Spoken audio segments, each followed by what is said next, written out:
guys are possibly, to this date, in my 7 years of living in Italy, one of the sweetest, they're dolcissimi. They are the sweetest couple we have ever met. They are both in their 80s. I don't even know at this point, probably 84, 82.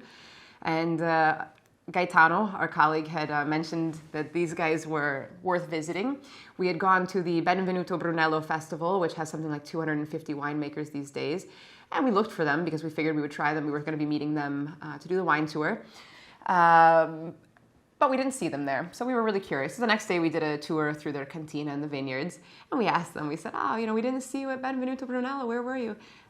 We're actually just too shy. We don't like to be in big crowds. And I mean, that festival is complete chaos, of course. So I completely understood their position. But we started to walk through the vineyards with them, and they manage everything themselves, everything. They do all the harvesting, everything in the cellar. We said, how on earth do you do this? I mean, they only technically, I think, make about 8,000 bottles per year, so it is a small production, but still when you're in your 80s. And they started only making wine at retirement. And they have no kids that want to help. Their kids are in other professions that have no interest in being there. So we're going around, and he said, no, we do have a guy that comes and helps us, a young guy, and turns out that guy was something like 75 years old. He came and met for lunch, but I was laughing when we went through the soils. We were like, tell us about the soils, and he's like, it's dirt, like, what do you want to know?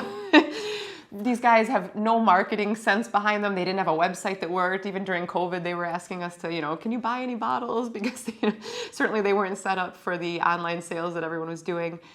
And we're going in and tasting the wine, and Anna, would bring us the wine. And it was February, freezing cold, and she's with her little frail hands trying to warm up the wine because she thought it was served a little too cold right out of the cellar temperature. And we're all like, no, don't worry. But they're endearing. They, if you watch the video, you'll see. But all they care about, they're not there to. I mean, we were sitting there and talking about the smells and the aromas and all these different undergrowth of woods and the little smoky notes that we get and this and that and the berries and. She's like, or I think he actually said this. He's like, guys, wine is vino va bevuto. It's meant to be drunk.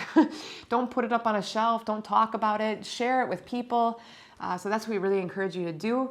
Have friends, open up, share these wines. Watch the, when you scan, of course, the videos or the QRs, you can watch the video together just to know more about what you're drinking. So anyways, they've moved us. We hope one day that we can maybe do a crowd. Brunello is Montalcino, I should say, is the most expensive place now to buy a hectare of property in Italy, even more than Barolo. Well over now, over $1 million. So we'll all have to go in, maybe all the wine club members together. We can all put in, chip in and spend, $5 million, whatever it's going to be to take over their vineyards because they have no kids that will take it over. So, and we would love to see this vineyard. This wine is one of our favorite Brunello di Montalcinos we've ever seen. So. But it's a region that can be tricky. So this one we quite like. It started off as a region in the 50s. I mean, it goes back to Biondi Santi, of course. But in the 50s, there were probably only, a handful or two a couple handfuls of producers. Today you have 250, 300 producers now. So it's a tricky region. It can be very expensive because it's heavily exported. So you have to kind of be careful. But we'll say this one is great. Later in Yaya. We've got plenty of good ones that we enjoy. But anyways, enjoy, guys. L'amore come l'ebbera, dove si attacca amore, così così il mio cuore mi si è attaccato a te.